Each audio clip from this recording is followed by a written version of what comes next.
It takes extraordinary vision to see potential in a pile of post-war wreckage. But since that first trailer assembled from scrap parts, the maverick spirit of Mr. J.C. Bamford has guided us for 80 years. Combined with the leadership and boldness of Anthony Bamford, we crossed oceans, bleached American soil, and started a brave new chapter in our company's growth. A big groundbreaking ceremony that's taking place today. Maybe you have a preview for us. 2 weeks here ago, just about 11 o'clock. Facing an uphill battle in the world's largest market, we dug deep, tapping powerful partnerships, helping U.S. Armed Forces unleash an army of backhoes, and taking the lead as America's #1 telehandler. If we can dominate here, we can dominate here. Fearlessness emboldened us.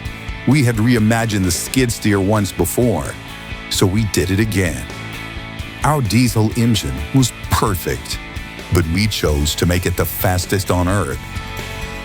You see, all this time, what we've been manufacturing isn't just big equipment, but big impact. Now is the time for a great new generation of power, so that next year, we can dedicate our largest factory ever to North America. Across 8 decades, one thing has never changed: the audacious, brash, wild-eyed ambition of our people, and the get-it-done resolve of those who use our machines to move the earth. 80 years bold, 80 years better, 80 years bold.